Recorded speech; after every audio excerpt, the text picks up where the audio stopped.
Welcome back to the morning show here on Arise News. Joining us now to review some of the headlines of today's newspapers from around the world is Arise News analyst Ohi Odiai. Good morning, Ohi. Morning, Dr. Bat and Leila. Morning. Morning. Let's start off as usual with these day newspapers. The very first headline says, FJ responds to public outrage, probes DSS invasion of courts. Because you guys have also discussed this a bit, quoting the Attorney General and the Minister of Justice, Abubakar Malami, responding to that. How come we always have this late response to burning issues when it comes to government? Because it's something that's happened, and we've seen the vast reaction from various parts, and now it's just right now that the government, through the Attorney General of the Federation, is responding to the issue. No, but he wasn't even responding to the issue necessarily. It was more of an aside. He went to the Federal High Court for a completely different purpose. Yeah. You know so to buttress your point. He said lukewarm. That's literally what it is. It's just so lukewarm. Yeah. So let's move on to... But there are other issues in that story. Yeah. I don't know whether those other issues are of interest to you. The presidency pledges to uphold free speech, free press, says no newspaper can change Buhari's official designation. I don't know whether that is of any interest to you. Yes, we will. I want to take that one and go to the Punch. Oh, okay. They are the ones that decided this controversy. So let's move on straight. Let's move on straight to the Punch now. That says why Aisha moved against Shehu orders. That has been discussed. So now let's move to the issue. Not quite, because Okay. I actually wanted to raise something with you, Dr. Let us do a comparative analysis now. Yeah. In the Jonathan years, we had our First Lady, Patience Jonathan, who became a perm sec and was kind of forthcoming with her opinion on a variety of political topics, one of which we'll never forget, Dear is God. Oh. So... Which one do you think is the more outspoken First Lady? That's a very good point. Yeah. Okay, we have Boris Johnson there on screen. And his dog. And his dog. I think he just voted. Yes, he just voted. He just casted his votes, and he's walking away from the polling unit.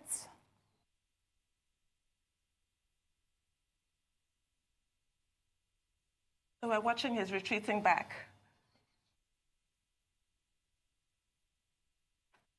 Did Boris Johnson just save you, Dr. Abbasi? I tried to put you on the spot there. You were trying to put me on the spot. Yes. But you are breaking your own rule when you were saying, you know, family matters don't concern us.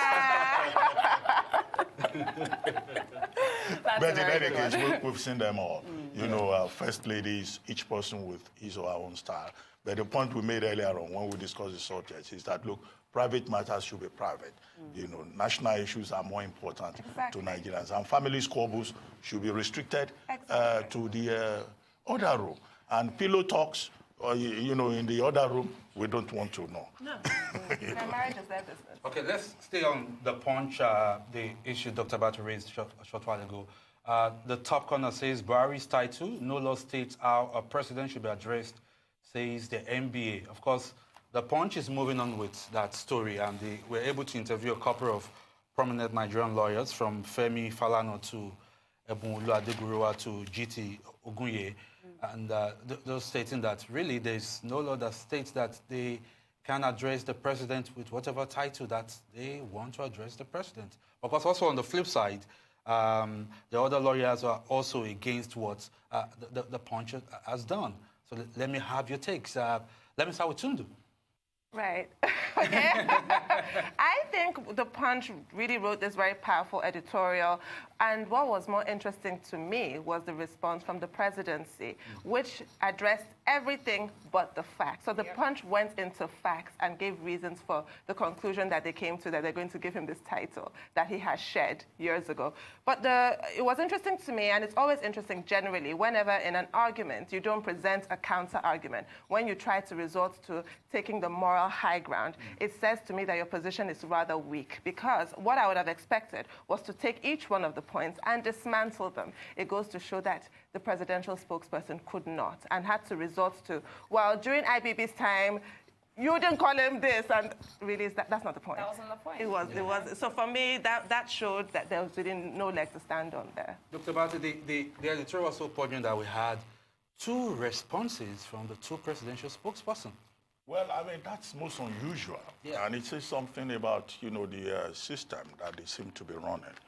And if you look at the two statements, Femi Adesina was saying that, look, this is an indication of free speech and the freedom of the press, that under General Buhari's watch, you are free to say what you like.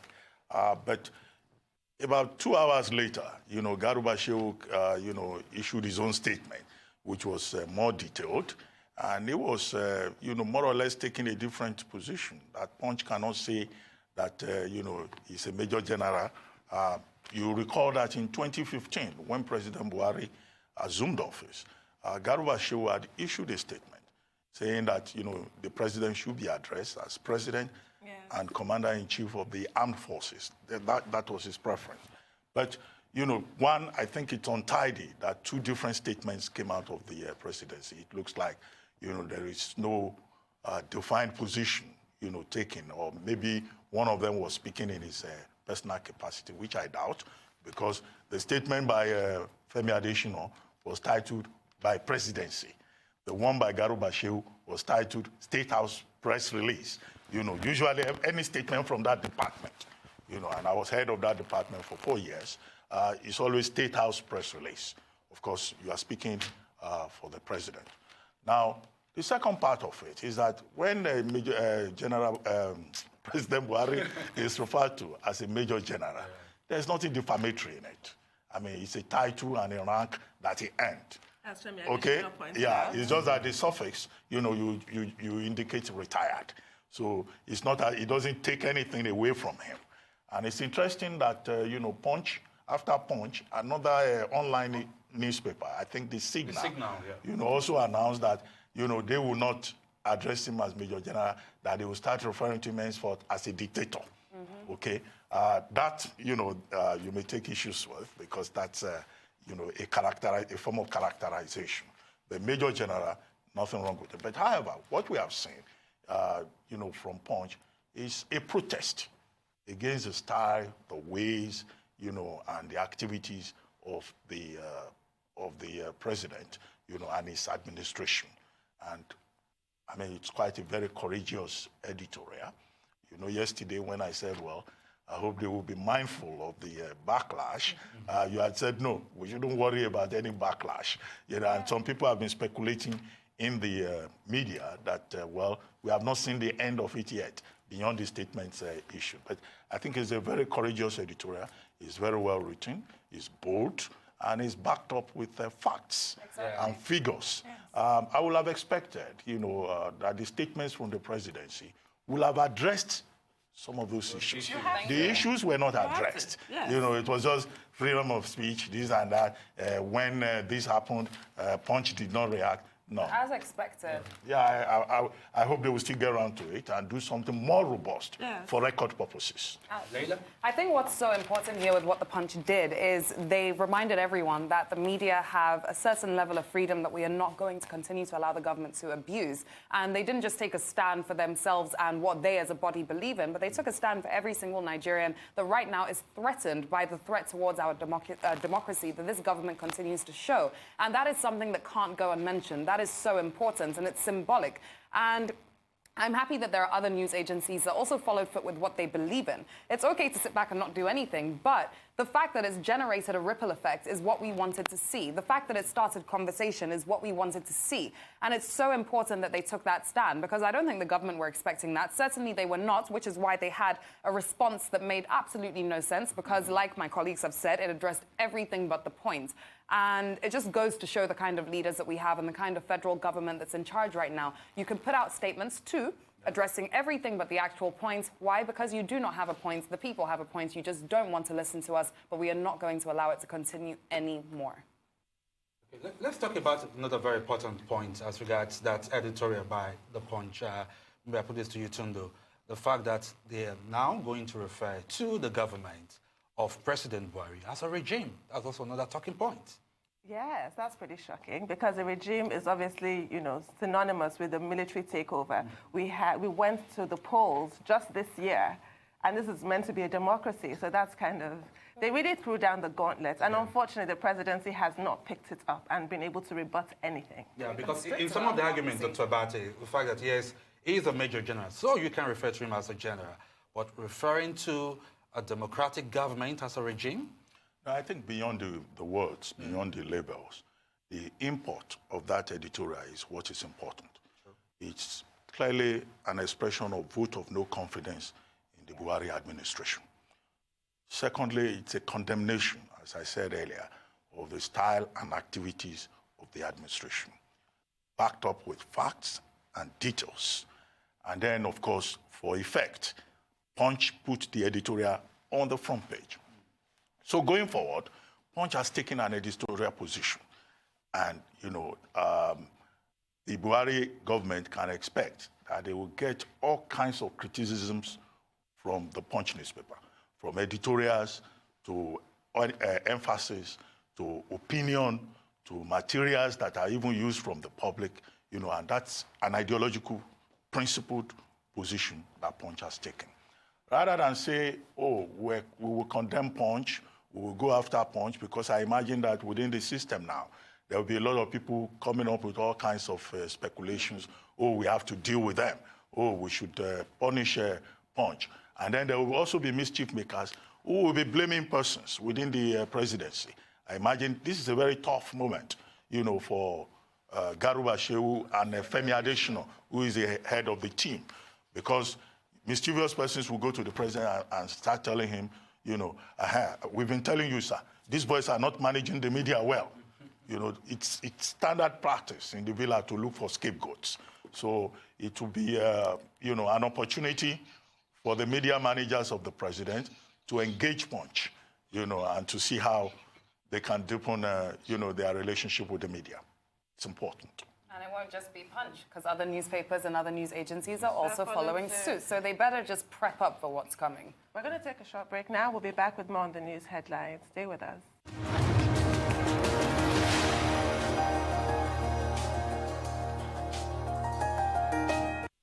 Welcome back to the morning show here on the Arise News channel. Still with us is Ohi Odiai, reviewing some of the headlines of today's newspapers from around the world. So let's move on straight now to, Dr. Abate, let's move on straight now to the Daily Trust. Because the Aisha Buhari story is also a top headline. Aisha Buhari wants Garba Shehu out. But I like the angle that the Daily Trust is putting forward, giving quotes as regards the issue of the office of the wife of the president, the First Lady. Now, first of all, they quoted Buhari, who in an interview on Daily Trust of Saturday, published on December 27, 2014, stated, the office of the First Lady is not in the Constitution, so there's no official role for them. They move on to Aisha Buhari speaking at the inaugural meeting of the APC Women Presidential Campaign in January 25, 2015, quoting her stating that if the office of the First Lady is constitutionally recognized, he, talking about the husband Buhari, will not tamper with it. But if it is not, that's okay for me. I will perform my duties and role as a wife of the president of Nigeria traditionally. Then they moved on to a quote from Garba Shehu, the one that Aisha talked about in her statement, that President Buhari has promised a clear difference between the role played by the wife during his tenure and that played by many previous first ladies. All that ostentation, arrogance will not be expected from the office, and change has come. And then lastly, quoting Aisha Buhari this year on the 13th of June, says, when my husband was elected newly, I personally chose to be called the wife of the president. But I realized that it was causing confusion from the state as to whether the wives of the state governors are to be addressed as the first ladies or wives of the governors. So forgive me for confusing you from the beginning, but now I choose to be called the first lady. So that dissonance between what she said in 2019 and what she also said in 2015.